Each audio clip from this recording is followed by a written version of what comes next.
everyone. My name is Melissa Forziat. I'm a keynote speaker, and my topic when I speak is something I call Take the Doughnut, which for me is another way of saying carpe diem, seize the opportunity, seize the day. And the thing that I wanted to seize this year was having a chance to watch back the show Halt and Catch Fire and actually talking to other people about it. So here we are. I'm doing my Halt and Catch Fire rewatch podcast. Now, today we're going to talk about season 1, episode 6. But before I get into it, if you missed out on it, I dropped a bonus episode between season 1, episode 5, and today's episode 6. And that bonus episode is an interview with the director Daisy von Scherler Mayer. And she actually she directed 4 different episodes of the show, 1 each season. We haven't gotten to her first one yet, but we are going to in a couple of episodes.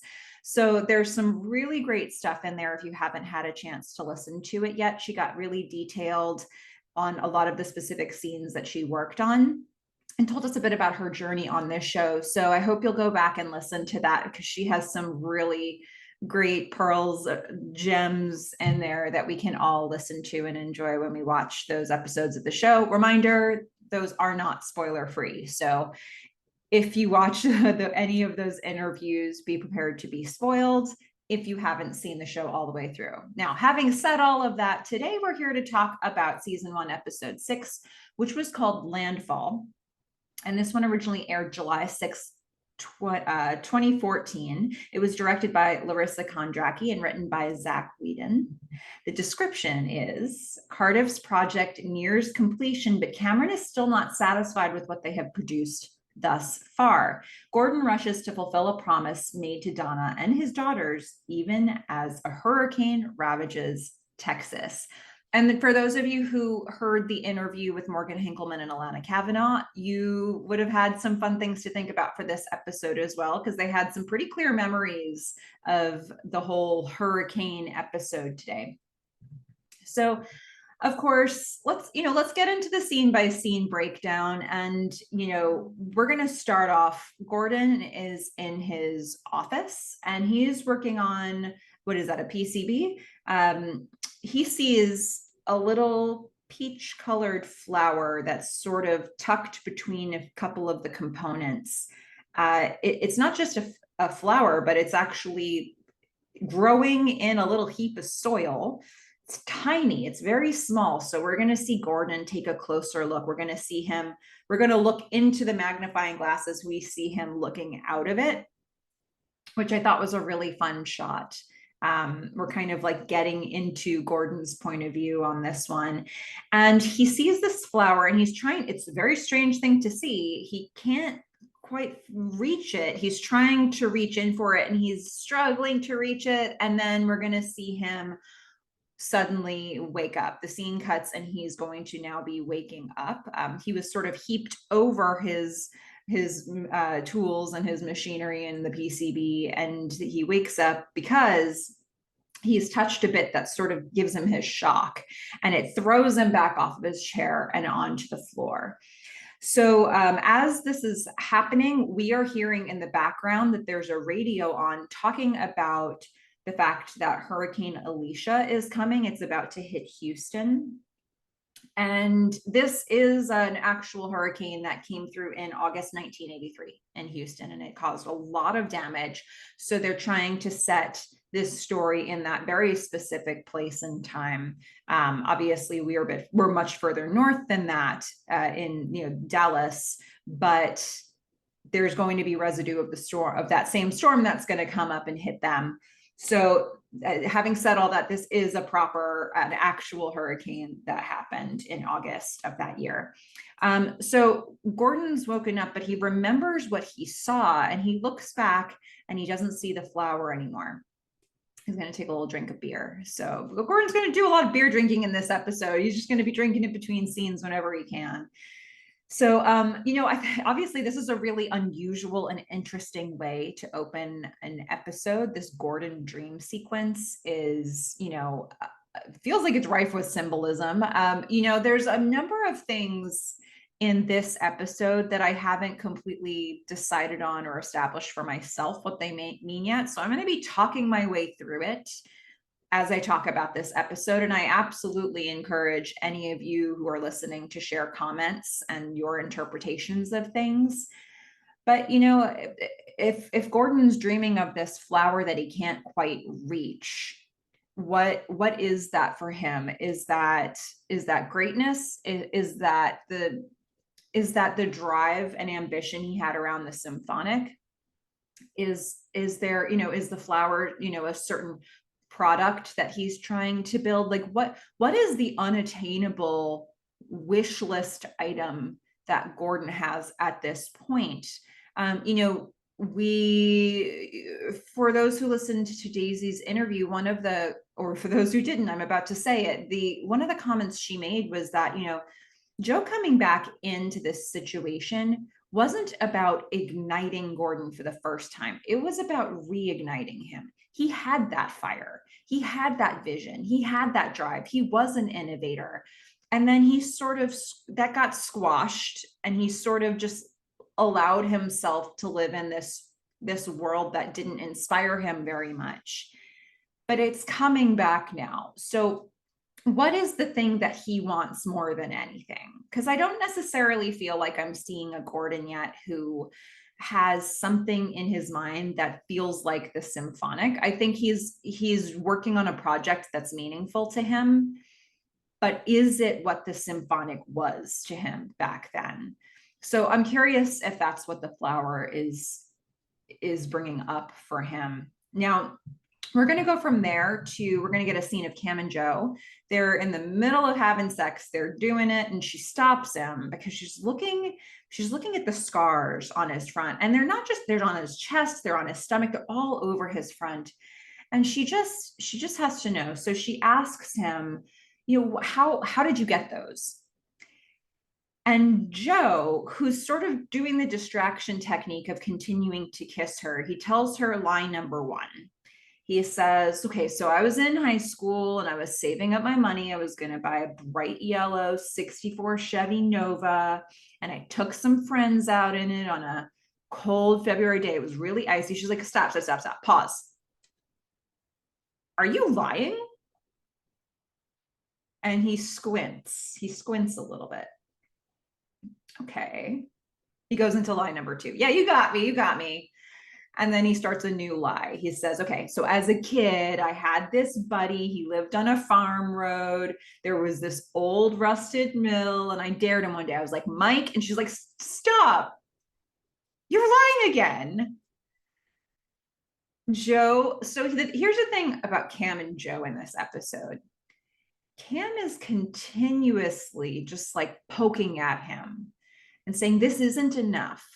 Like, I know you, I see through you, and I don't want this version of you anymore. And he's like kind of like a robot that's like fritzing out. Like he doesn't know. That's not even a word, I don't think, but you know what I mean. He does not know what to do with the fact that his facade isn't working. He's carefully curated this perfect version of Joe because that's what the people want, but that's not what Cam wants.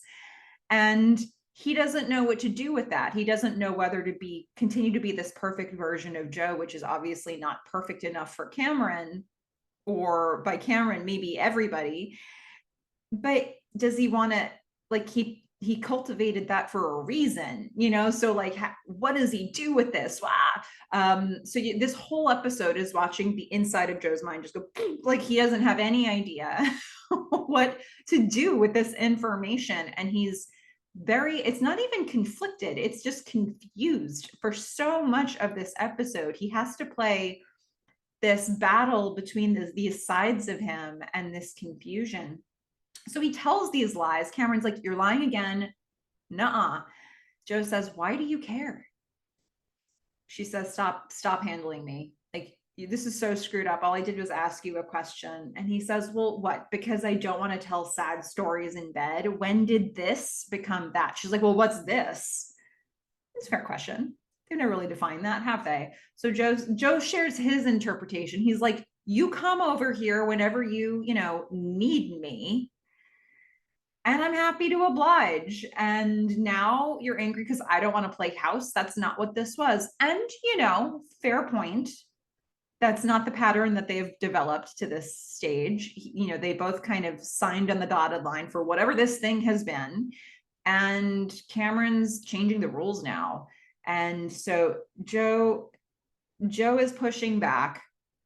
He's trying to, it's that classic thing that happens when you set a new boundary or you set a new rule, and most people don't say, awesome, a new boundary or a new rule, this is the best. What they do is they try really hard to get you to go back to what you were doing before, because that's what they agreed to, that's what they are used to. Most of the time, a lot of people are going to respond in that way. If you can develop more like healthy communication habits, or if you can shed some of your insecurities, sure, you can probably move past that. But what Joe's doing is pretty normal here, where he's like, let's let this be what it's been. And Cameron, it just says, look, this doesn't work for me anymore. This is boring. You're boring. Joe thought he was anything but boring. He says, well, you can leave if you don't like it. Kim's gonna just push it even further because she's insulted too here. She says, this whole thing you do, sure, it attracts people, but does it keep them around? Authenticity is what actually inspires people. And if you want to lead people, you have to show them who you really are. And I love this line. She says, otherwise you're just $1,000 suit with nothing inside. And the image of that in my brain is so wonderful, just like a Joe suit walking around with no Joe in it. It's like an invisible man kind of thing. I enjoy that. And these scenes we're going to get of him looking into his closet also kind of perpetuate that for me. So I really like that line being placed here. So Cam's going to leave, and Joe's going to just sort of stare back at her, because what just happened? Everything was just fine. Like everything was fine. And then suddenly it's not. What does she want from him? Yeah, so that's where we leave them for the moment. Now we're going to go to the Clark house. It's late at night. Gordon is going to stumble into his bedroom. He's going to wake Donna up. He's knocking things all over the place. He's like, go back to sleep. But he doesn't really want her to go back to sleep. She's like, you smell like beer. How many nights has Gordon showed up just stumbling in, smelling like beer after working all night? Gordon's like, I love you. And he's kissing her and he's trying to seduce her, clearly not wanting her to go back to sleep. And she's like, no, seriously, you have to stop, because tomorrow, so busy. Like, in addition to my full-time job, I have to, like, Joni's obviously got a birthday coming up. So she's like, look, I've got to get the cake before and then before work. And then, I have to get her a Cabbage Patch Kid, because, she's just like so obsessed with the Cabbage Patch Kid. She has like tears of mania when she talks about it. Gordon says, I got this. Don't you worry. I've got the Cabbage Patch. That part I can do. Gordon to the rescue. Gordon Clark to the rescue. So Donna's like, awesome, cool. I'm going to go back to sleep. And so I don't think that's what Gordon was aiming for. He just was the hero and freed up part of her day. He thought maybe, no, she's going back to sleep. We're going to head back to Joe's apartment now. We're going to see a montage of him getting ready for the day. And we're going to see this set to a song called Sooner Than Now by, okay, so is this sin costan or sine costan? I'm assuming this stands for sine cosine tangent. Sin costan, that's what it looks like phonetically when you read it. Okay, so I love this because we're going to see this sequence a couple times in this episode on purpose. So Joe wakes up, he's looking straight up and he's looking directly into the camera. So we're sort of his buddy from the night before now, but he wakes up and he's not like sort of tired waking up. He just opens his eyes in this very creepy robotic way. And he like switches on his system, and then he's up. You know, it's like, it's not the process I go through where I wake up a couple times. I'm like, no, he just opens his eyes and he's ready to process. And so we're going to see that. And then we're going to see him go over to open the blinds. He's standing in his underwear. This is his habit. We're going to see him go into his closet. He's standing in his closet, and he's standing in front of a rack of suit jackets, just all the same jackets. And on one side, on, you know, the other wall, he's got just a bunch of folded shirts on shelves, but just one shirt at a time. There's not a pile of shirts. He can literally see the entire shirt. There's nothing interrupting it. There's nothing else getting in the way or messing up the fold. And on the other side, he's got ties folded up exactly the same way. And it reminded me of, you know, like if you ever walked into a super expensive store where it's like an entire store and they've got like 3 items under lights that are perfectly arranged, but that's all they've got. And that's what his closet feels like. So, you know, we see him in that closet. And in the meantime, the words we're hearing in the background for this song, Sooner Than Now, we hear, when the damage is done and we lie here, what good am I now? And I really like the lines of this. Look, this is not, I believe this song is from 2012. So it's anachronistic, but it also feels very Joe. It feels very, like you hear like the synthesizer, it's got this electronic feel. It feels like what they're trying to establish for Joe, but the lyrics are so perfect, right? You know, damage is done. Is that the damage of him as a kid? You know, especially from that story we're going to hear later in this episode about his mom. Is it the damage that's happened between Cam and Joe in this most recent conversation?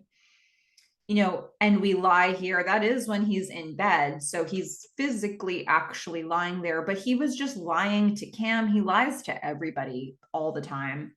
And then this question, what good am I now? I mean, I think that's something he's absolutely debating, especially with Cameron saying, like, what we've been doing is not enough for me. Oh, well, then what happens? Like, this perfectly curated, intentional version of myself isn't good enough. What do I do? Okay, so this montage is going to continue. We're going to see Joe. He's at a car wash, car wax place, but there's a storm about to come. So the attendant is like, rain check. Look, it's about to storm today. Come back. Come back after that storm is done. And he gives him his card. Joe pays him. So that, you know, I don't know if he had something done or if he didn't, but either way, he's paying this man. Joe is then, and I again, there's so much that happens in the beginning of this episode that we're going to see reflected later in the episode. I think this was brilliantly directed and shot. We're going to see this part where, still the montage, Joe is going to look into this car window, the side window, and he's going to see the reflection of both himself and what's behind him, which in the frame, there's a billboard, a large billboard of a guy who looks kind of as perfect as Joe is trying to be. It's a billboard that says, it's for Xavier Cologne. And the tagline is "Be the Mystery." But this guy looks a little bit more casual. He has sort of the open collar look. You know, it's not quite as buttoned up as Joe is. So Joe tries it on for size. He's looking into the window, looking at his reflection. He takes off his tie. He opens his collar. He then, he takes off his jacket. He took off his jacket, guys. Wow. And so now he's sort of like doing the pose, standing with the jacket over his shoulder. He's trying to look like this guy in the billboard, because maybe this guy is better. Maybe this guy would be enough for Cam. I don't know. Is that more authentic? Who's to say? So we're now going to switch over. Montage done. Cam comes out of her bedroom. So she's living in a house now with at least two people. We've got a couple guys there. One is Yo-Yo, and one is this guy named Kyle. We're only going to see Kyle in this episode, I believe. Yo-Yo is in the main room, the living room, and he's working on his computer. It's early in the morning. And then Kyle's there telling the story. She's like, how did your performance or concert go last night? He's like, well, the amp caught on fire, which is probably the best part of it. So Yo-Yo's like, yeah, I thought you'd be there. Where were you? Because I want to spend time with you, Cam. Cam says, oh, I was out. She's obviously not telling people about her connection with Joe. I guess it's not common knowledge in the office, although it's hard to know how it wouldn't be common knowledge in the office at this point. Yo-Yo reveals what he has been working on, which is a modified version of the game Adventure, but it's a gift for Cam. He pulls the disc out, he gives it to her as a gift. Does she need a ride to work? So he's doing a lot. Yo-Yo's doing a lot. He really seems to be into Cam. I'll get more into that when we're going to see some of the later scenes in this episode. But he's been working all day on a modified version of Adventure for Cam. And he's given her rides to work. And frankly, I don't even know if she's paying to live there. I feel like Yo-Yo's probably paying to live there. And she has a whole bedroom, but I mean, how did this happen? Is she crashing there and Yo-Yo's just doing this out of the goodness of his heart? Or I don't know. But anyway, she's living there now. So we're going to see now, we're going to go to the office. Very interesting framing on this shot. So Joe's in the middle of giving a motivational speech at the office, but the framing of the shot starts from underneath the cart that's holding up. On the top shelf of the cart is the computer he's about to show. And we have the camera currently placed between the shelves of that cart behind it, shooting through it. We can see it's basically a boardroom. So the whole team is sitting around the table. Joe is standing in between them and the computer cart that we're shooting underneath. And all we can see, because there are shelves, he's cut off at about the waist. So we can only see the bottom half of him from behind as he's giving this speech. And I guess one of the things that I think is interesting about that, because I haven't totally decided what they're trying to say with the way they framed this. One of the things that I think is interesting is that it's cut off the entire part of him that has those scars. And so it's like the part of him that you would not even know is affected by that. The authentic part, the real part.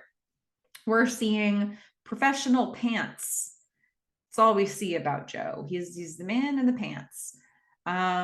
So I don't know, is the guy wearing the pants in the office? I don't know. You tell me what you think this means. But we start in this interesting shot where you can see the whole team. You basically can't see him. And we're looking through the tech. We see a wire hanging down right before we see him. So we've got that. And he's in the middle of quoting Henry Ford. He's like, a gifted man bears his gifts into the world, not for himself, but for the people among whom he is placed, because the gifts are not his. He himself is a gift to his community. Now, of course, he is going to then say, and you are all gifted. But I think he meant himself when he was picking that quote out. And they're about to do a big reveal in the office. It's an exciting day because he's saying we're about to bring our creation into the world. We're starting a ripple effect. Thanks to all of you engineers for the prototype.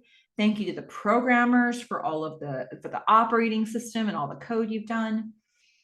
And they're all feeling very proud of themselves. They're all kind of glancing at each other. Yo-Yo looks over at Cameron.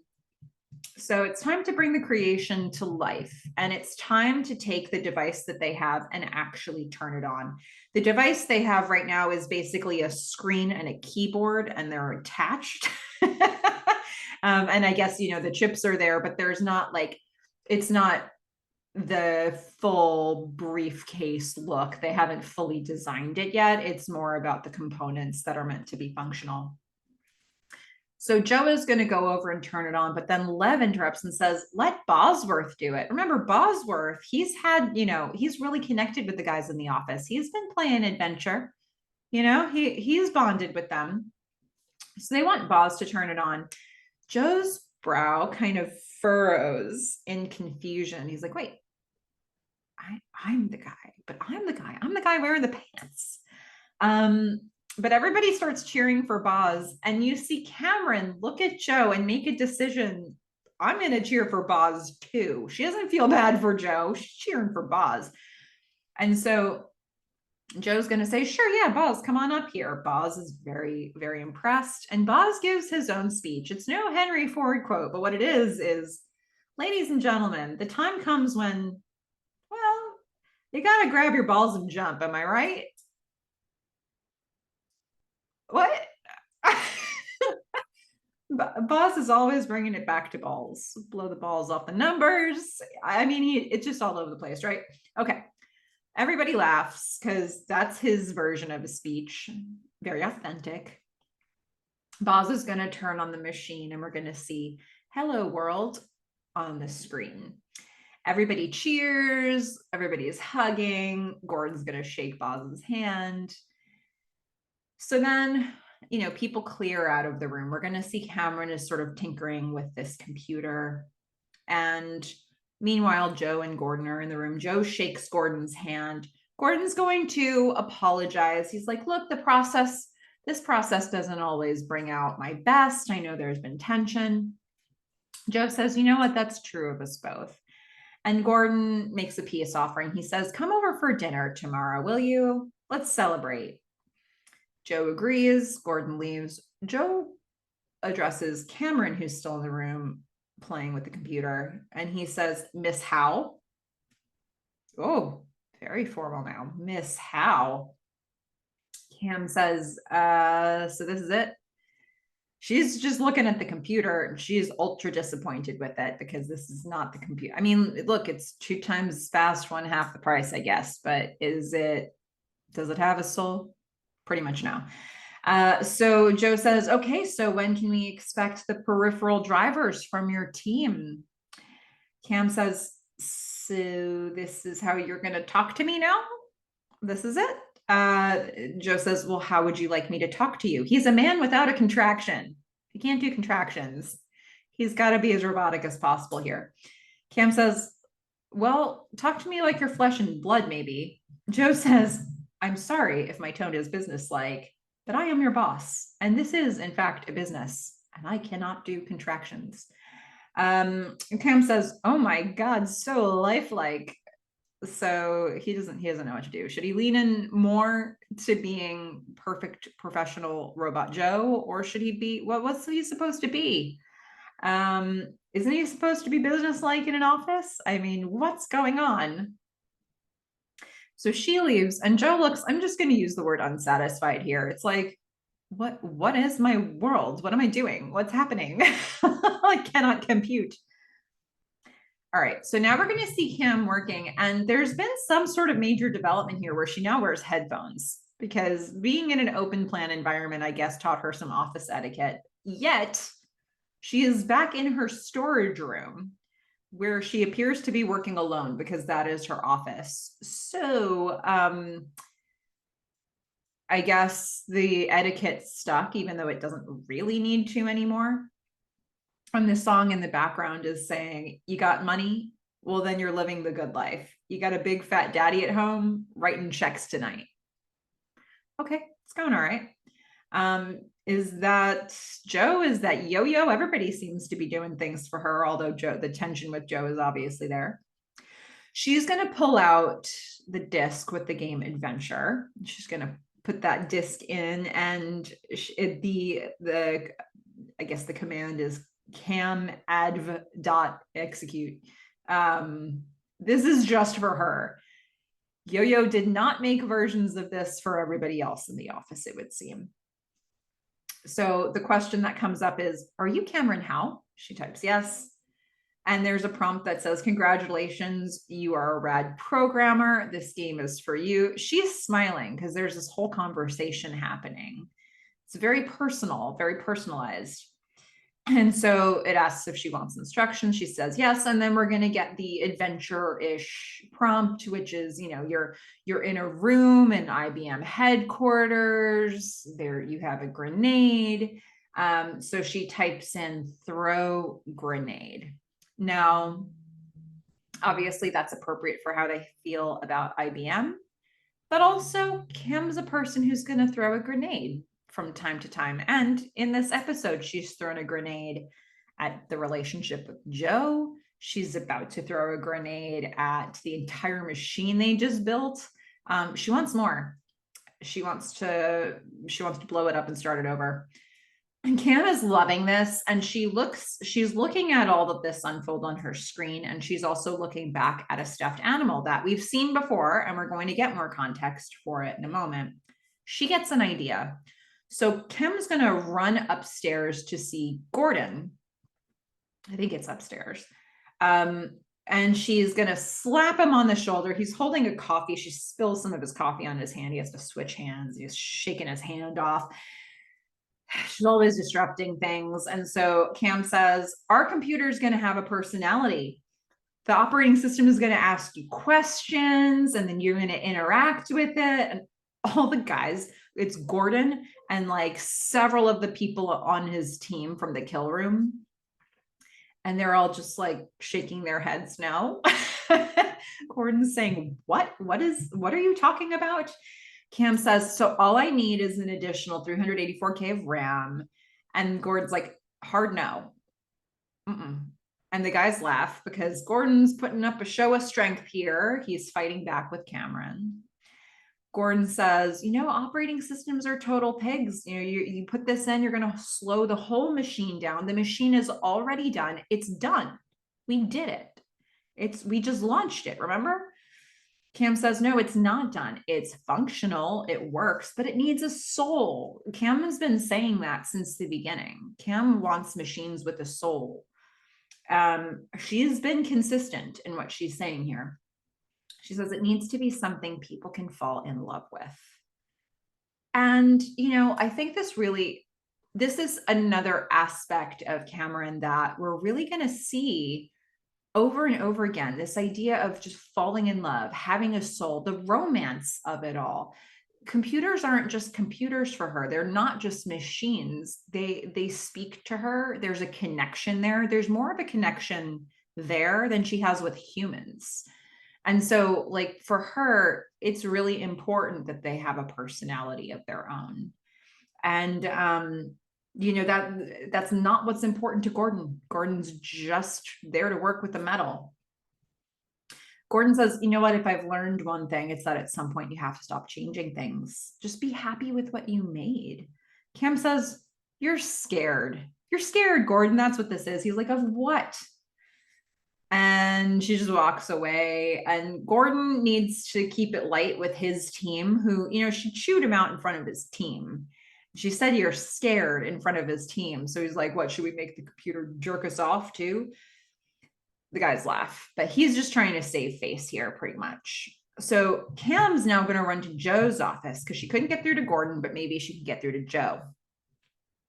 And remember, they have this weirdness between them, but that's not what she's in this office for. She's like fully in I've got an idea mode.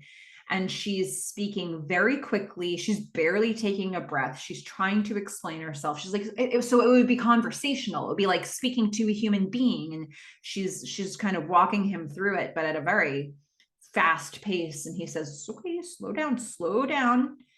So she slows down. She's like, okay, so like the game Adventure, you know how it asks you what you want to do? Well, this could do that too, but you could say things like, I want to run WordStar. You tell the machine what to do, and then it does it. Joe's not uninterested in the idea, but he's staying practical. He's staying businesslike. He's like, well, what's the hardware implication? Have you talked to Gordon about this? Kim says, Gordon is too scared to try anything new or different because he's traumatized from being a loser his entire life. Joe says, I think you're overstating that slightly. Put a pin in that comment from Kim. Come back to me in season 4 and tell me about her journey. He's too scared because he's traumatized from being a loser his entire life. It's a little reductive, but I see why Kim would feel that way. So Kim shows Joe her stuffed animal, her most personal possession. She says, okay, this thing, it's just a thing. I made it with my dad, but then he wiggled it a little bit and he gave it a voice. And, I fell in love with it. It became more than a thing to me. It's something that we can do with this machine. We can create that kind of loyalty. Joe says, yeah, but look, we have to get a share of the market first. We have to show that we can compete. I think what you're describing is great for a second generation version of this, but let's go down the road we started going down. If we do that, I know what's going to happen with this standard operating system. We're going to go to Comdex. We're going to sell this thing to Sears. We'll sell 150,000 units. We'll make some money. By the way, we need to make some money on this. And he's not wrong. There are absolutely important business implications and financial implications for Cardiff that have to be looked at right now. And he's the one in these meetings with the finance and with Nathan Cardiff. And, there's something to be said for the practical elements of this. And she's not offering any of that. So Cam is going to just keep pushing that button, because the thing is, Joe's been putting on the suit of the visionary, right? He's been trying to be the perfect guy, the guy who talks you into doing things. And she says, okay, so I guess with your grandstanding, I somehow got you confused with the visionary, but I see that you're not. So I guess it doesn't matter what you're saying as long as people are listening, right? She's just like, you're such a hoax, man. Just, the words that come out of your mouth are not in alignment with what you're really believing in here. So Joe's brow furrows, because once again, he is making practical business sense. And frankly, the majority of the office would probably agree with his business case that he's making here. But yet, Cam's saying, but this is the person you've been saying you want to be, and you're not being that. And so his brow furrows as she leaves the room, because he's busted again. What is he supposed to be? What is the thing he's supposed to be doing here? All right, we're going to go to Donna and Hunt. We're at Donna's office. They've been working together at the same table for a while now. Got, papers all over the place, food spread out. Hunt is saying, okay, so this report you did, it's going over my head. You are just too smart for me, Donna. Does Gordon understand everything that you say to him? She's like, well, if it's about computers, sure. And then Hunt switches direction. He says, how's his project going? How's his super secret project going? And Donna's like, it's going well. It takes up a lot of time. He's not home very much. She's like, but they did solve the real estate problem, so that's good. Hunt says, oh, I'm sure you help with that, right? Just, stroking her ego a little bit here. Donna's like, maybe. So he says, okay, well, what was the solve? So she says, chips on both sides of the board. She seems very proud of her contribution. And he's like, see, it's amazing. It's so simple, but you're everybody's secret weapon, aren't you? Donna's like, super secret. Oh, Donna being flirty, loving the compliments. So Hunt switches back to their project and he says, okay, I think I'm going to need you by my side. This report's too complicated. I think I need you to do a business trip with me to go to this corporate presentation of this report you did that I don't fully understand. So Donna's like, who, me? Me? You're asking me? And she accepts, she smiles. Hunt, he's seeing Donna. It's been a minute since anybody's really seen Donna. Sure, she helped a lot. She saved the day more than once with some of these ideas and fixes she's presented for Cardiff, but she's not getting credit for it. As much as Gordon can say, thank you from the bottom of my heart, thank you. You know, she's getting quoted by her mother's name. You know, she's getting quoted as Susan Fairchild. So having Hunt say these things to her probably feels pretty good. So we're going to go over to the work coffee station where we're going to see Joe and Gordon. Gordon's like, yeah, so did Cam tell you about her idea? Crazy, right? I'm sure you told her. No? Yeah? Uh-huh. No? Joe hasn't decided, because although he was pretty firm with Cameron in the room, she got in there. He's thinking about it. So he's like, well, you know, she might be onto something. I mean, what she's presenting is unique. Gordon's like, yes, but unique isn't what you said. You said faster and cheaper, and that I have done. We've created that machine, and to create a unique machine, I'd have to redo everything, create an entirely new board. Joe says, well, you know, greatness comes at a price. Gordon's like, and I've been paying that nights away from my family all the time for the machine we just built. So he's saying, please don't consider this. And Joe is about done with people telling him how he's supposed to be. And he says, I'm doing what I want to do. And then you do what I tell you to do. That's how this relationship works. He walks away, and Gordon is just sort of put in his place once again.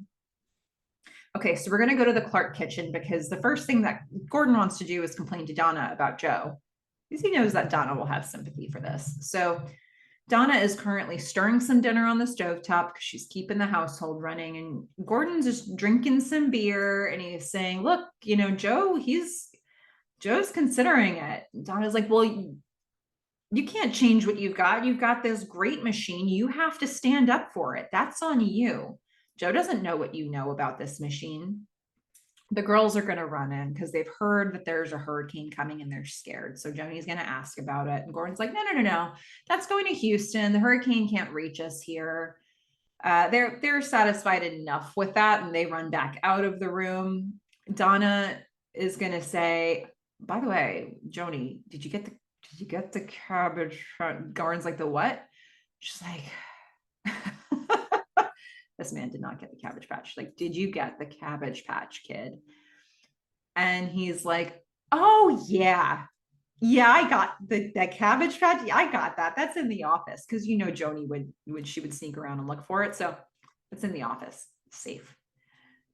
Donna's like, this man did not get a Cabbage Patch Kid yet.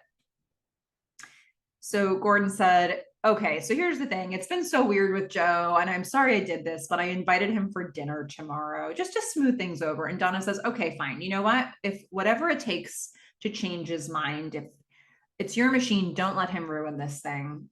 Gordon's drinking his beer. So, you know, I mean, Donna has already sussed out Joe. She knows what Joe is all about. And she was trying to tell Gordon last episode, and Gordon was like, well, you know, especially if we go back to when, you know, we were seeing the reporter come in from the Wall Street Quarterly, and Donna's like, Gordon, flashing red lights, warning, here's what Joe's all about. And Gordon's like, but did it work, the thing that Joe did? And now it doesn't feel so good when Gordon's on the receiving end of trying to make new things happen. So, you know, Donna's going to back him up. Plus, she would like for her husband to be home sometimes, maybe occasionally helping put the kids to bed and making dinner or whatever. So it's in her best interest for this machine, this iteration, to be done. Now we're going to go back to Cam. She's working in her bedroom. She's playing some punk music. She's working on those peripheral drivers she owes, but then she just erases all of her work. And she looks back at the stuffed animal. She throws the radio that's playing the diegetic punk music. She's super frustrated. She goes out into the common area of the house, and she's going to run into Kyle, shirtless Kyle, who's like, hey, what is happening in there? And Cam is currently stuck. She says she's stuck, and she looks at him with eyes of objectification. She needs somebody to fix it for her, like to fix her mental state. She used to go to Joe for this. Maybe Kyle will do. Who knows? Okay, so now we're going to go over to Joe real quick.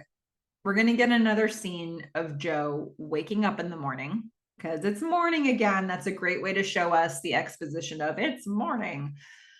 Joe wakes up again and repeats some of the scenes that we saw earlier. He wakes up looking directly up into the camera because, again, we're the only people he slept with last night. And he, again, isn't tired. He just opens his eyes and he's ready to start his day. He's expressionless. He's just ready to go. And so we're going to see him open his blinds in his underwear again. We're going to see him look at his suits again. But this time he looks at the rack of suits that all look the same and he just shakes his head. Something is not quite right. This robot is considering its life. Now we're going to see another wake up moment. So Yo-Yo walks into Cam's room. He's not really waking up, but it's a morning moment. Cam is at work. She is working very hard on her computer. He's like, say, you need a ride to work. And he looks over and Kyle is in her bed. Ouch. So Cam's on a roll. No thanks. Don't need the ride. She looks at him looking at Kyle. She's like, what? She turns back to her computer to continue working. She's completely oblivious to the fact that Yo-Yo is deeply infatuated with Cam. The last thing he wants to see is this guy, his other roommate, sleeping in her bed. So he just kind of rolls his eyes upward and then walks out at the door of the room. And so now we're going to go to the office.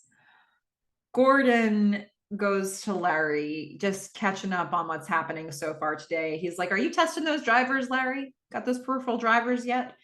Larry's like, I'm still waiting for the coders to give it to me. I don't have that. Gordon goes directly to Lev because Cam's not there, or Gordon doesn't want to talk to Cam. I don't know. But he goes to Lev, but he doesn't know Lev's name. So he's not really doing himself any favors. And he's like, when can you get me those drivers? And Lev's confused. He says, well, I'm actually working on the OS expansion, the operating system expansion, basically Cam's idea to make it more personal. Gordon's like, who told you to do this? Lev says, Cam. Gordon says, well, work on the driver. I'm the boss, not Cameron. Lev's like, wait, hold on. But isn't Cameron in charge of the coders, in charge of software? Gordon says, well, I am in charge of stopping idiotic things from happening. Plus, you can trust me because I'm not screwing the product manager on the side. Lev's like, what? This is going to get around really fast. So Lev kind of scoffs, and then Debbie's going to come in and interrupt. She's going to give Gordon a note from Donna. Hey, did you by any chance get that? He's like, oh, the Cabbage Patch Kid. No, he has not gotten the Cabbage Patch Kid. Donna knows it. He knows it. Debbie knows it. So Gordon's like, can you help me find a toy store that has this thing? So it's time to start making some calls. Gordon's going to go first. He's going to drive to one that's, I guess, nearby enough. It's called Play World. What a beautiful shot. We've got like this sort of wide shot that shows Play World, Gordon driving up, some cars in the lot, and this very ominous dark sky, sort of the top third of the frame. So it tells you a lot of things about where we are in time right now. So one of the cars in the parking lot is a yellow punch buggy, which is sort of a thing that you don't see cars that look exactly like that now. And, just one of those bugs. And one of the thing when you were a kid at the time was you see a punch buggy and you punch the person next to you and you say yellow punch buggy, red punch, whatever. I don't know. I think that was more than just my life, right? Other people experience this maybe. I think that was a thing. So, and if you happen to get into like a lot where they were selling them and there were a bunch of them, that was like a lot of opportunity for abuse. So he goes up to Play World and there's a sign on the door that says no more Cabbage Patch because they've had enough. This is a toy that is on high demand. It's really hot and they've been flooded and all of their Cabbage Patch Kids are sold out. But there's a guy who's waiting outside and he masquerades as a person who bought a Cabbage Patch Kid, but then realized he doesn't need it anymore, or, it's not necessary. So he just wants to get it off of his hands and get his money back. And he's got this box wrapped in what looks like, wrapping paper for a birthday. And he goes up to Gordon. He's like, could you help a guy out? Could you take this one off my hands? I know you're looking for one. Gordon's like, thank goodness you're saving me. He gives the guy $80. And then the guy runs into his car and screeches out of the parking lot. Clearly, this was a bad deal. Gordon's going to open up the box and it's just like a cement block. Almost definitely not the weight of an actual Cabbage Patch, by the way. So Gordon shouts, no. And now we're going to go back to the office where Cam is going to go over to Yo-Yo, who is really licking his wounds right now because what a morning he's had. And so she's like, hey, Yo-Yo, where are you with that module that, for the OS expansion? Yo-Yo's like, are you kidding? Gordon just retasked us all to work on the drivers. You keep changing directions on us. This sucks. Just figure out what you want us to do and we'll do it. Yo-Yo. I mean, do you want me? Do you want Kyle? Do you want Joe? Because I've heard you want Joe. He's like so bitter right now. I've been Yo-Yo. I get it. I feel so bad for Yo-Yo. Cam does not understand what's happening here. She really doesn't know how much Yo-Yo likes her and what this conversation is actually about. So Cam's all wide-eyed because, oh my God, if Yo-Yo is feeling like this, this is the most patient, lovely man in the whole world. Why? Yeah. So she's like, get all the coders in my office right now. And so now we're going to see a meeting in the storage room with all the coders and Cam. She's like, I am your manager. You take instructions from me. Remember that. She says, I need the module for this operating system today. But one of the guys, she's like, any questions? One guy's like, I have a question. Are you paying Joe McMillan? Oh, this took 0.07 seconds to get around the office. This is like the speed of a Doherty threshold right here. So everybody starts laughing. Not so much Yo-Yo. So we're going to go to Gordon's office now. Gordon is on the phone. He's been on the phone with toy stores trying to locate a Cabbage Patch Kid. The one he's talking to doesn't have it. Debbie can't find one either. He calls another store and they do have one. Put it on hold. Do not sell that Cabbage Patch. So Gordon's going to go run out of the office to go get this Cabbage Patch Kid. Now Cam finds him on the way as he's leaving. And she, now knowing that this word has gotten around, she wants some other element of distraction. She wants to discredit Gordon. And so she is going to kiss Gordon in front of everybody. She's like, you were incredible last night. Meanwhile, the guys from the kill room are all with Gordon or near Gordon, and they just stop and they just, they're proud of him. They're shocked at him. They don't know what to think. So Gordon looks back at everybody. He's like, no, I would never. You all have met Donna, right? Everybody in the office has seen this. Boz has seen this. She did this very publicly for a reason, because it can't be that she's in a relationship with Joe. It's much more confusing if she just credits Gordon. So now we're going to get Joe ringing the doorbell at the Clark home because it's dinner. It's the night that he's supposed to do dinner there. Now, of course, Gordon is off looking for a Cabbage Patch Kid. Donna is going to greet Joe at the door. She's like, oh, there's like a million things she'd rather be doing. This is the last thing she wants to do. But she's going to greet Joe at the door. She's like, Gordon's not back yet, but I'm sure he will be soon. She lets him in. It's raining outside. Joe brought a 66 Bordeaux, because Donna, as much as Gordon's a beer drinker, Donna might be the classy type for a 66 Bordeaux. Donna isn't going to introduce Joni and Haley. They say, "Hi, Joe." He's like, "Good evening." He's not really on the kid level yet. I love this episode in terms of his relationship with this family and those girls, because it evolves even in this episode. He starts off so like, get those kids away from me, and things really shift by the end of this episode. And for those of you who have listened to the Morgan Hinkleman and Alana Kavanaugh interview, they said such cool things about this episode. So Donna's going to say, how are things going at work? Gordon says they're progressing nicely, because she's currently in chit chat mode, just waiting for Gordon to show up. Joe's like, yeah, they're moving right along. Even though that's not actually what's happening at the office at all right now, and they both know it. So Donna and Joe are standing on opposite sides of the room for each other. He's in the entryway. She's standing over by the table where they're going to eat.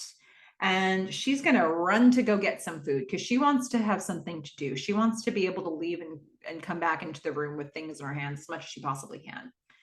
So Haley takes the opportunity. She's going to go over. She's going to squeak out, "Hi." She's going to sit on Joe's foot. Joe doesn't really want her sitting on his foot. He says, "Hey, that shoe you're sitting on comes all the way from Italy. Hint, hint, get off my shoe." She's like, "Where's that?" He says, "Very far away from here." So she's not going to get the hint. She's going to stay on his foot. Donna comes back into the room with some dishes in her hand. She says, "Well, Gordon should be back any minute." Did I just say that? Probably.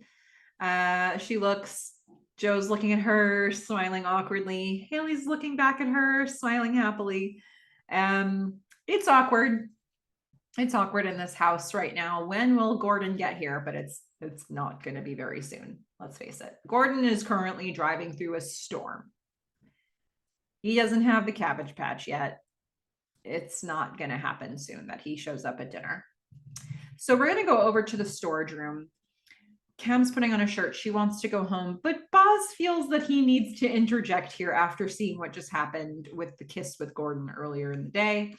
He's going to invite her to his office to have a drink, and he's not taking no for an answer. This is not just a friendly drink. This is an I'm your boss drink. So we're going to go back to the Clark household, where Joe is waiting on the couch. She's, hoping everything's okay with Gordon. Donna's like, "Between you and me, he's probably frantically looking for a Cabbage Patch Kid right now."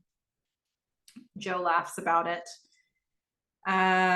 Joe probably doesn't have context to know like how hot this item was. He's probably not up on what the kids' toys are, but he picks up on it. The girls are going to run into the room. They're going to run all over him. They're going to run up on the couch. Haley, love this, messes up his hair. Can you just imagine how, like, what a disruption. She's so cute, but she's messed up his hair, man, and she sat on his Italian shoe. Question from Joni, how old is he? He says 35, right? Okay, so 35. And remember, Cameron, I've mentioned this age gap before. She's got to be what, like 21, maybe-ish? 22, possibly. And, it's, I think, underreported on this show how much younger Cam is than all of the other characters that she's working with. And, with Joe, with this relationship, 20, let's say 1 to 35 is quite a significant difference at that age of your life. So Joni is like, yeah, I'm 6. Okay, that's cool. Okay, Joe doesn't really want them jumping on him anymore. So he's like, how about we build a fort? Let's do that. So he's going to play for a second. It's kind of like, let's play the silent game sort of a maneuver. he's like, okay, go get some blankets, go get, so that he puts together the fort. And then he tells them, okay, let's get inside. And they get inside and he goes back over and sits at the table with Donna. So he's created a nice little distraction for them. And, he'll get a chance to not have them messing up his hair and sitting on his shoe for a little bit. So Nana's going to get real with him because, we've pretty much exhausted the niceties at this point. So she says, so Gordon tells me you're thinking of doing something experimental with the operating system. Joe's like, I want to do something great. She says, how did torturing Cam fit into that? She doesn't trust him one bit. She's on to him. Joe's like, yeah, I regret that, but it was about getting the world's attention, for the whole team or just for me, because it was only his headshot that was in that article. He says, really, I want to do something successful. Donna says, okay, agreed. Then listen to Gordon. He's a genius. Joe's like, yeah, I know. Donna says, the way to cut into the market share, the good business sense here is that you either have to do what everybody's doing, you have to do it better or cheaper or both. Faster or cheaper or both is basically what she means. She says, stick with what you have. And Joe says, yeah, but what about ingenuity? Donna says, you've got that. You've got an amazing machine. And really, you've been sitting with it for a few months now. It's easy to lose sight of what's great when it's right in front of you. You get used to it. She says, look, you built a work of art. It will sell. Believe in your original vision. You made it all happen. She's really tapping into his ego here, and he's smiling at all these things she's saying. She is doing a really good job of convincing him. She has assessed Joe enough that she knows how to speak to him to get him to do the things she wants to do. And in this moment, I think he's convinced, or at least he's flattered enough that he's seriously considering it. And I like this comment from her. It's easy to lose sight of what's great when it's right in front of you. You get used to it. I mean, could that be said for the Clark marriage, for their family life? There's quite a lot of things here that, is that the way she thinks Gordon looks at her? So there's a lot of meaning there, but I think it also applies as being a pitch to Joe. So we're going to go back to Boz's office. He's making some drinks. He's like, so what was that dust up in the bullpen this morning? Gordon Clark? And Cam's like, no, I mean, Gordon is good. He wants to build a machine that will impress all the other people who build computers. I want to build something for people who don't know anything about computers. People like you. Boz is like, hey, hang on a second. So she's switched the conversation. I don't even know if she's really processing what Boz is trying to talk about here, because she's so focused on the specifics of her argument with Gordon right now, her foundational argument with Gordon. So Cam says, look, I want to build something that makes people fall in love. I absolutely love this moment. Cam says this, I want to build something that makes people fall in love. And it is the real her. It is the authentic her. It is the version of her with all the walls down. It's what she was asking Joe to be with her. She's doing this with Boz. And she's saying, I just want something that'll make people fall in love. And Boz looks at her and he's just like, his heart kind of breaks a little bit. And he says, well, and he sees she looks very vulnerable in this moment. He says, well, how did you fall in love? And Cam tells us the story. She says it was at computer club. She says she didn't have a lot of friends in junior high, so she was hiding out in a classroom at lunch. And the computer club happened to be meeting in that classroom, so they came in while she was there. And she just pretended she was there for the meeting too. And then it became her world. She says, Mr. Monroe taught us basic. It was like finding water in a desert. It was for the first time I knew how to talk to something. I finally had the right language. Computers kind of, it sounds like, really saved her. It was her connection to the world. It was her intimacy. And so Boz is hearing all this and he's like, you know what? You're talking fine now. She's like, no, I'm drunk. I'm drunk. But also, it's this connection that she's developing with Boz. Like, she is sort of transferring her ability to do that to now being able to do this with Boz. And Boz is being receptive to it. Joe wasn't, but Boz is. So Boz says, okay, so let's look back to the original thing I was going to lecture you about. The theatrics today, just be more careful, okay, Cam? She says, I'm a big girl. I can take care of myself. And she's putting on that strong, tough front again. And he says, I know. But look, here's why you need to be careful, because there's a lot of people here, even people in this office who want to see you fail. And she's like, what? And he's like, it's true. And you know why? It's because you're the future. Ain't nothing scarier than that. I think this is really a perfect way. Like, Boz knows how to talk to Cam now, because he knows that she needs to feel strong and good about herself. But there's also this angle that he can go in to just softly be sort of father-like with her. And he's found how to thread that needle. And it's really lovely. And she's being open and receptive to a degree to it. So we're going to go back to the Clark household. And Donna and Joe are in the middle of trying to take care of some of the leaks that are starting to form because of the storm. Donna says, as they're taking care of the leaks, Donna says, when I was little, my dad would take us out into storms to show us there wasn't anything to be afraid of. Then, of course, a kid got pinned under a tree that had fallen from the storm. So he stopped doing that. Joe is going to get this flash of a vulnerable look. Now, I've mentioned a couple times that Joe has like a little boy look that comes across his face sometimes. And I think we're seeing the first iterations of that quite a few times from this point to the end of this episode.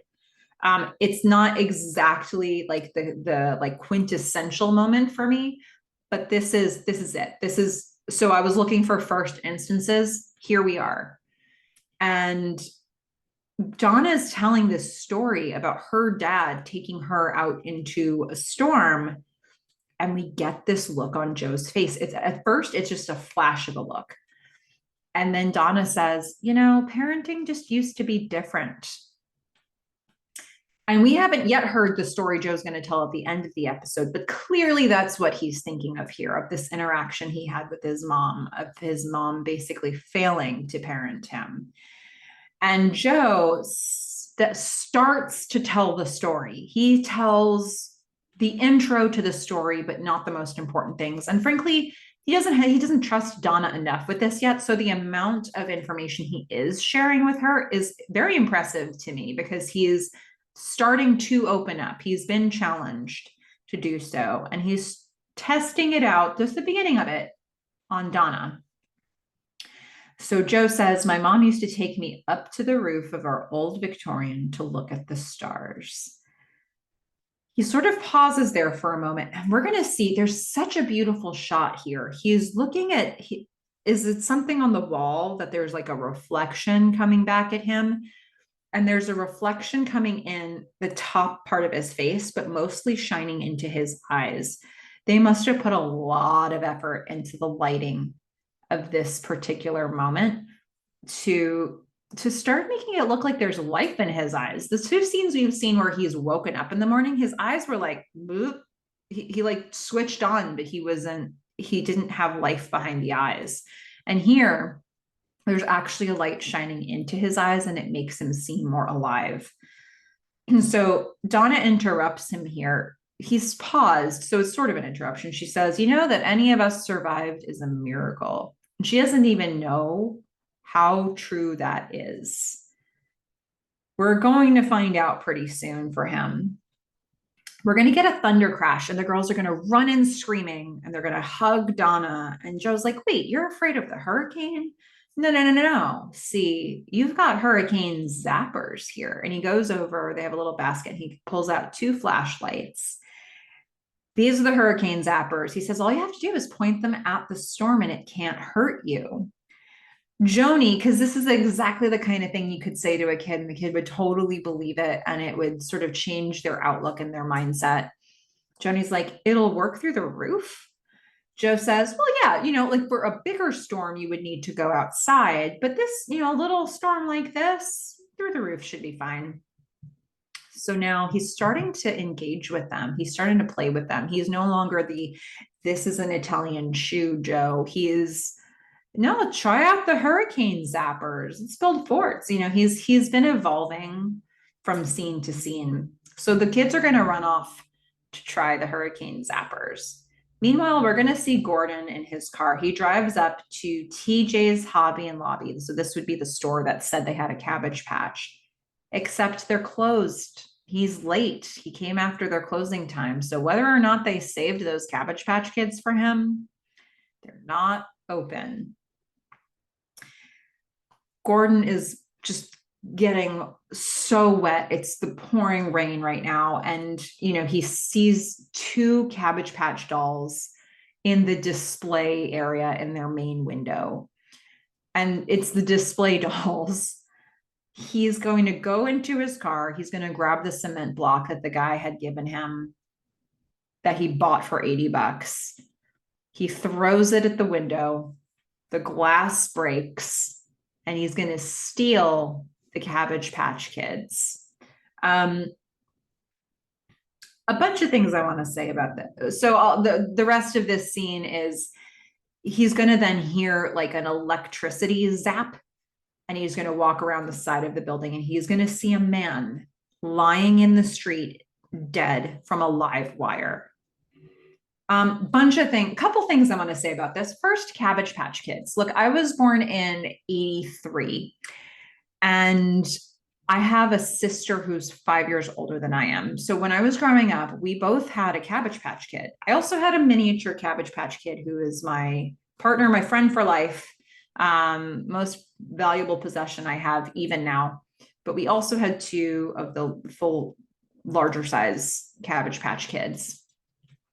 And I remember hearing a story that my grandparents told me. So I guess my grandparents had given at least my sister's one to her. I don't know how and when I got mine.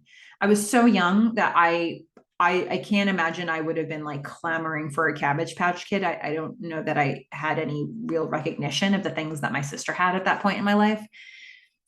If I was putting pressure on them, that's really unfortunate because I don't remember it.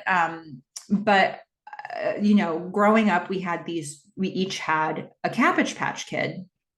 We had the full, like Gordon throwing something at the glass and making it break and taking the dolls. They also came with like adoption certificates, I think. And like, there was a whole thing around them because you adopted the Cabbage Patch. So he wouldn't have them in a box. It would be very like very slapdash. But I remember this story that my grandparents said of how they got at least the one for my sister. And apparently I think they won it in a lottery. So, it was a real like struggle. That was a hot ticket. That was a major item to get and people were clamoring for it. And so to see this very specific detail placed in the show, a detail that I was a little bit too young to remember it, but yet I have sort of the lore of it.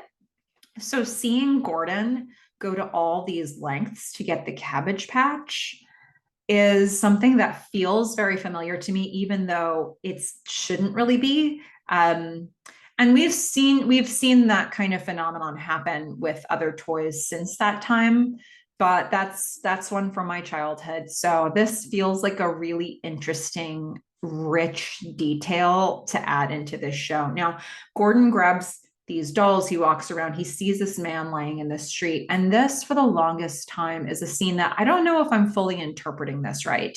So initially, I thought, is that meant to be the guy who sold him the cement block?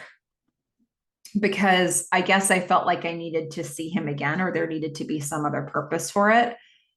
We get a close up on a face, but I don't really feel like I can place whose face that actually is. So is it that guy, or is it just a random guy? Some guy, some poor guy who just got caught in the hurricane and he was a victim of circumstance. Earlier in this episode, when we started this episode, Gordon woke up and he was being zapped by an electric current from the PCB. And, here we've got a live wire that's killed this other man. So what is that meant to be saying? Is that, is that meant to bring us back to the symbolism, like the inspired part of Gordon? Okay, maybe I'm onto something here. I might be overthinking this. I sometimes do that, as you can tell. If the earlier scene was about, that flower being sort of like the inspiration, the version of him that was ready to take the world on with the symphonic, and a current zapped him, and now this current killed this guy. Is that meant to say, like, look, Gordon spent an entire episode trying to make the uniqueness of this machine not happen. He has been trying not to have this computer have his soul. He just wants it to be done. He just worked on the metal, and that's all he needs. Is he no longer, can he never be the guy who has that level of inspiration, that level of connection to what he builds? So maybe it means something like that. Maybe it's, meant to be a statement about how fragile life is. I don't know. But I'd love to get everybody's thoughts, because I know I'm not fully there. I know I'm not seeing everything I'm meant to be seeing here in this scene. So we're going to go back to the Clark household. Donna and Joe are chatting. They're laughing a little bit actually, Joe's laughing on the couch. Donna's drinking wine. She is into the Bordeaux. We're framing this. We're seeing a pot in the foreground that's catching a leak on a table. Joni and Haley run in. They're like, hurricane zapper's not working. We've been trying it. Joe says, oh, let me see. Can I try it? Joni says, well, the thing is, it's a big storm, so you probably have to go outside. I mean, you said so yourself, right? Donna's like, no, because now it's raining pretty hard. And Joe says, no, she's probably right. So come follow me. Joni says, okay, be careful. Don't let her get hurt. Joe's like, her? She says, yeah, Anastasia, my flashlight. Haley has named her Sharky. So now Joe's getting this parallel. He's seeing that these kids have built a personal affection around their flashlights, the way Cameron built with her stuffed animal. And he says, so they're your friends after like 5 minutes. Okay, all right. I promise I'm going to be careful. I'm not going to let anything happen to Anastasia and Sharky. And Joe's going to go outside. The girls run to the window, and Joe is going to battle the hurricane while the girls and Donna look on through the living room, or through the windows from inside the house. And, remembering Morgan and Alana talk about this scene, they were pretty much just looking at nothing. Like they were not looking at Joe outside. So I quite like that, they were directed very well. They did a great job with this. And, it really matches up for me. But Joe, he is outside. He's battling the hurricane with the flashlights. It's a full-on fight scene with the hurricane. It's so beautiful. The shooting of this is just immaculate, because you really get the sense of just the rain is pounding on him, but he's so clear through it. He's such a hero. He's losing the fight. He's winning the fight. He's going to get thrown to the ground and roll over, and he's going to find his flashlights, and he's going to battle it back. And the girls go from being fearful and worried for him to delighted. They're so amazed. They're like, Joe instantly, like in the course of this, Joe has now become their idol. Like, they idolize this man. He's the guy, like, you could put a poster of this on their walls and they'd be into it, right? And so Joni's like, yeah, this does work a lot better outside. So he's really helped to shift their mindset from one of fear to one of, yeah, this is conquerable. It's the kind of inspiration that the team probably needed to have from him. I like Haley is going to run from the window that Joni's in to the window that Donna's looking out of. So we're going to see Haley just like amazed and Donna looking on, just like feeling like this is really sweet. I think Donna's seeing a totally different side of Joe, and Donna's quite touched, I think, by what he's doing right now. So Joe, I don't know, does he win? Does he lose? I think he made his point. I think that what he needed to do was to make them feel better, and they do. So, he's now inside. Joni and Haley are toweling him off, and they're just like attacking his hair with a towel, and it's all messed up, and Joe's fine with it. My, how far he's come in an episode. Donna has made him a warm drink.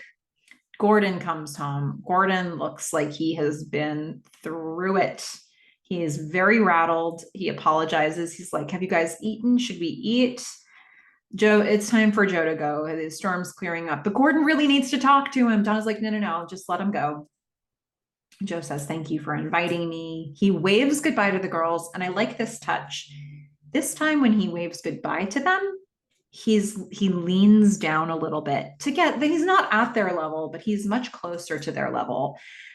This is not a person who did that on the greeting hello. He just stood there awkwardly while Haley was sitting on his foot, just fully standing up straight, trying to almost get distance from her on the floor. And now, as he's saying goodbye to these girls, he's leaning down a little bit and putting himself closer to their level to make that connection, to bring himself closer to them. And what a beautiful detail that is for me.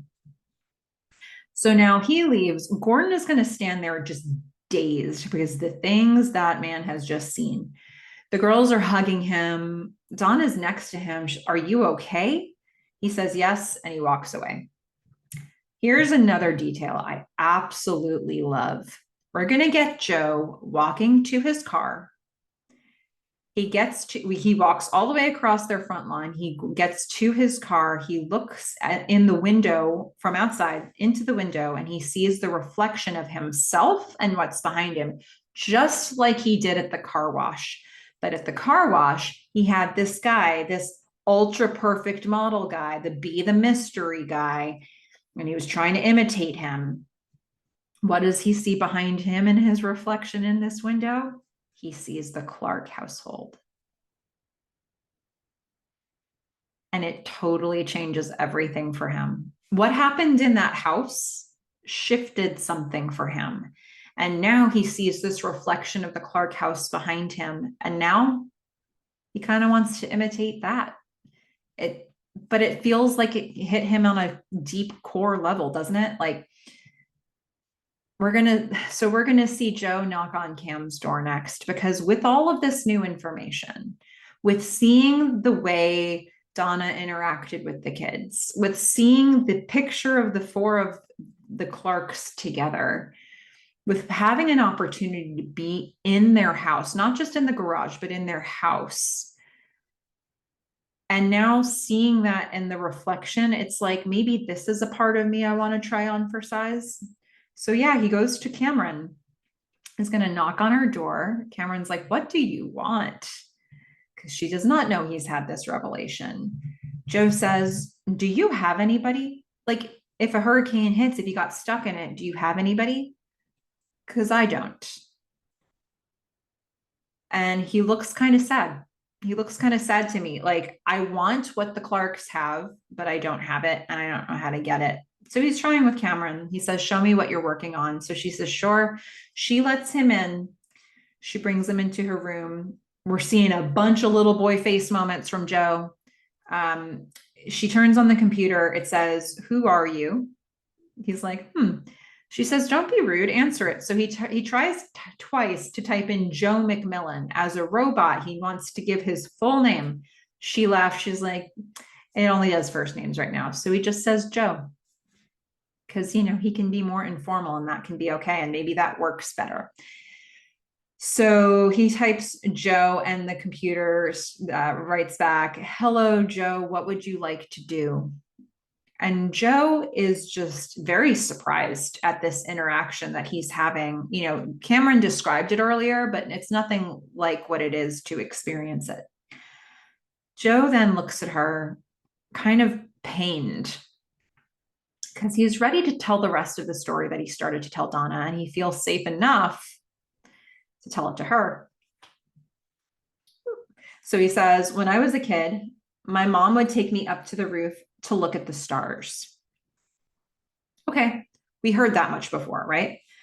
Now he says she was wild. She experimented with drugs. Once she let go of my hand and I fell 3 stories and landed on a fence in the front yard. I spent most of the next 2 years in a hospital bed. All of these stories that he's been telling about how he got his scars, they were about, you know, oh, there were these boys and they were bullying me, or, I had this aspiration, but then there was this icy road. And it's always this very external thing that befell him. But actually, his mom didn't watch him right. He watch him well enough. His mom had this deep moment of negligence, and he spent a year in a hospital because of it. And he could have, that's a bad fall. He could have died, right? So uh he's tearing up, he's crying, this is real. Cam knows it's real. Cam, she kisses him on the side of the face. She kisses the part of his brow that furrows, which is so sweet. And then he says, Cameron, this is really good. And, maybe he means this relationship is really good. Maybe he means the operating system is good, but I think I think he's sort of picturing himself in this world where it's what the Clarks have that he wants, and he's trying it on for size and he likes it. And they're going to kiss their way to the end of the episode. So, what a beautiful episode this is. I love the choices, the way this was written, the way we see sort of reflections, mirrors of shots of moments from the beginning and the end of the episode. If you're looking for symbolism, I think it's all over the place in this episode. It's so good. God, it's beautiful. Okay, so in terms of music, there were really 3 main songs that came through for me. So there was Sooner Than Now by Sin Costan or Sign Costan. That was a 2012 song. So again, anachronistic, but it's a Joe montage and it feels very like electronic and it feels very Joe. It feels like it came from the 80s. Then we're going to get Rich Daddy by Dix from 1983. That's when Cam is working in the storage room. And then later, when we get Cam working at home, we're going to hear Happy People by Weirdos. And that's from 1991. So that actually is quite a bit later as well. But both of those very much feel like Cam to me. Very well curated. So, okay, favorite quote. Look, there are a bunch of them here. I'm going to give you 2 honorable mentions, but then there's one I'm going to mention as my favorite. So honorable mention 1 is a Boz quote. You're the future, ain't nothing scarier than that. This is an important quote. It's a quote that we will hear again in the show. And so it felt like I really needed to highlight that one. And it also feels like a real statement about how we exist in this world and how we feel about the next generation of anything. So the next one that I wanted to mention as an honorable mention is, for very different reasons, is a Cam quote. Gordon is too scared to try anything new or different because he's traumatized from being a loser his entire life. I mean, Cam is just, boy, telling it like she thinks it is, right? I feel like that statement is going to take on so much meaning for me over the course of this show. Okay, but the quote of the episode for me is from Donna. It's easy to lose sight of what's great when it's right in front of you. You get used to it. This just means a lot of different things. And I know there's a commenter who has some things to say about it as well. But yeah, for me, this is just as much her message to Joe as her assessment of how Gordon feels about her assessment of how her family feels about her assessment of their life together. It's a statement that means a lot of things. So that's my favorite quote. Now we have some feedback from a few different people. First of all, welcome to a new commenter, Jennifer Roner. Very excited to have you here. Just getting started, going back through the podcast, and Jennifer shares, I've said myself for quite some time that this is one of the few shows out there that I would consider perfect from beginning to end. I've watched the entire series at least 3 times, and everything about it is executed perfectly. Looking forward to hearing your takes on all the episodes and joining the conversation. The attention to detail on this show is amazing, even from the very beginning. One thing that really stands out to me is the Clark house and the looks of it, the brown house, as you describe it. It has all the look of an 80s middle class home, still with a lot of the 70s influence left. Nothing fancy or new.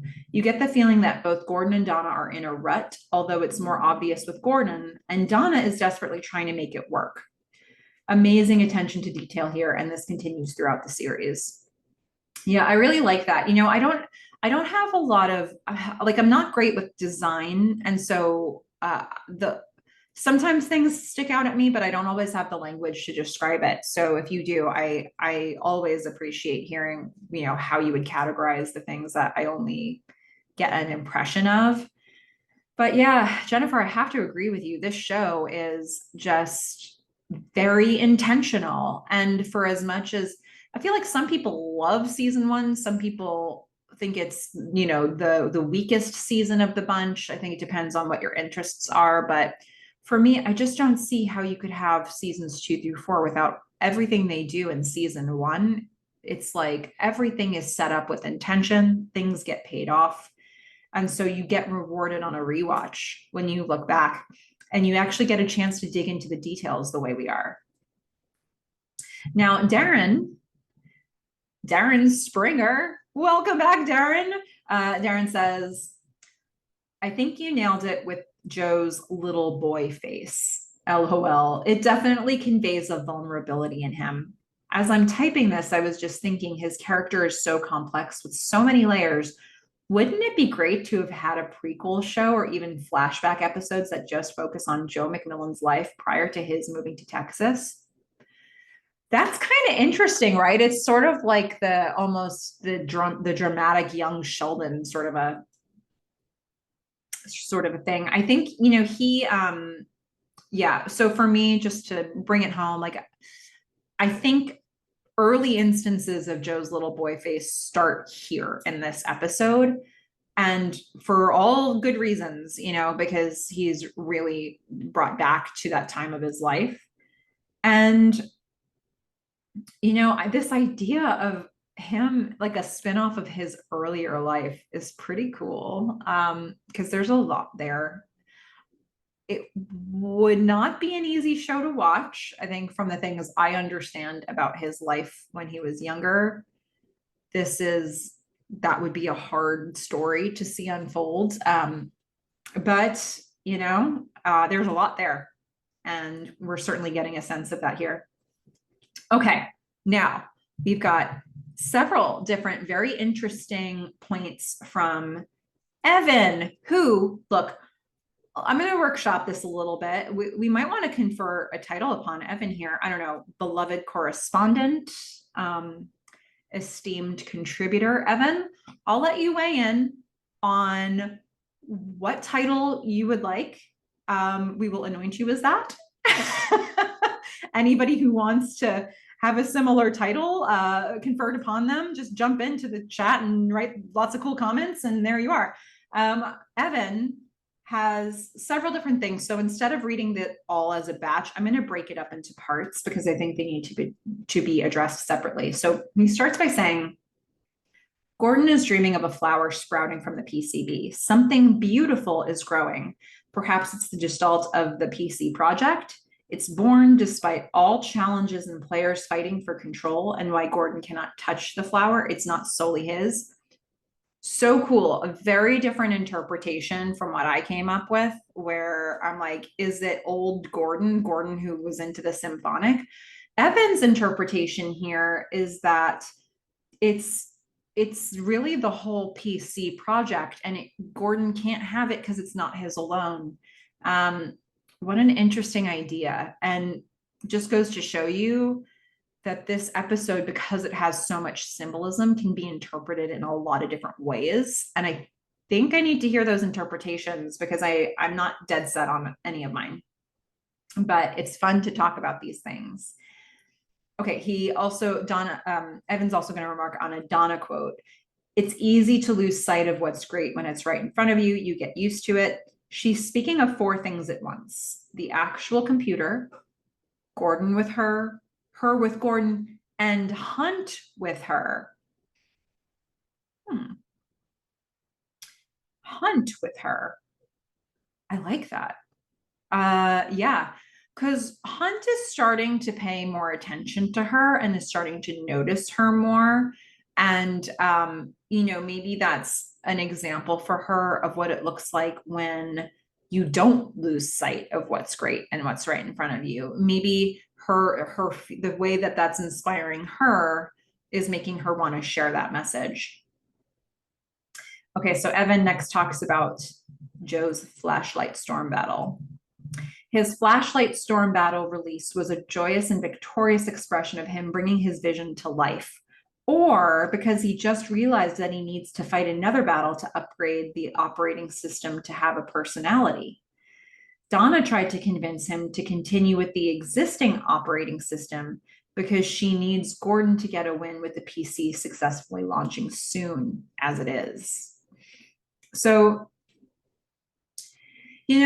this it might be sort of results oriented if I'm thinking about this in the context of the end of this episode, but that battle, you're right, Evan. I think it's a battle with the storm. It's a battle to inspire the kids and make them feel safer and make them feel better. But he is really deeply facing his own battles in this episode. He is battling the tensions between Gordon and Cam, the very real business tensions between them. He's battling the side of him that needs the practical business sense to happen, and the side of him that needs the visionary side of him that wants the big idea, the greatness. So those are some things. I think he's also battling the creation versus the destruction, because they created this computer, and in order for Cameron's idea to come out, they need to sort of rip it apart again and start over and allow for this new operating system to function. And that might require tweaking some of the design. So he's kind of willing to have a bit of that destruction to make the product better. But also he's really testing his own personal battles. He's testing, how much of his own story needs to come through. He's been shielding himself. He's been putting on this very robotic business-like professional face with people, but underneath there's all this stuff going on. And Cameron's saying, I want to see the stuff, and everybody else is saying, I want to see the business-like. But now he's playing with these kids, and Donna's loving the side of him that's playing. And so, being this softer version of himself is repairing some of these relationships around him. So, that battle is one that he has to really work through, because he put that shell up for a reason. So yeah, that battle is a lot of things. And I like that it's expressed with a heroic edit, with he's got the victory element about him. He's getting knocked down, but he's getting back up again.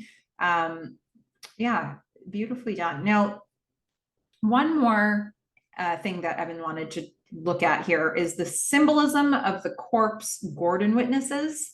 Perhaps it represents the death of his fear of creating or trying again, and the death of settling for a mediocre existence. He can take action and fight for his desires, for example, looting the Cabbage Patch Kids. Whoa, it's so interesting, Evan, because we looked at this in exactly the opposite way. So I'm looking at it thinking, is he thinking that this is the death of the part of him that could make this symphonic? Is it the death of the part of him that understood why Cameron would want to have a soul of this machine? And you're feeling maybe it seems like kind of the opposite of that. It's the death of his fear of trying again, his fear of the mediocre existence. So what do you all think? What is this scene? I have no idea what this scene is. I have a feeling it's like a Rorschach test that you could, like, 10 people could look at it and we all come away with a different interpretation of what just happened. But, you know, this already we've got two polar opposite views of, is it his willingness to settle into mediocrity, or is it his inspiration to not settle into that mediocrity? Help everybody. What did you see in this? I'm curious if this is actually a Rorschach test for us, because there's a lot here. It's sort of like an abstract thing, and we get to pull out what we want to from it. But that's our feedback for today. And what a cool episode. I was looking forward to this episode, and I thought there'd be a lot to say about it, and there was. It was so good. So that is everything I have to say about this one. And next time we're going to get into episode 7 of season 1. This is flying by. I can't believe it. And stay tuned because we've got another really cool interview coming up on Thursday, which I'm excited about. So in the meantime, everybody, go enjoy Halt and Catch Fire. Bye.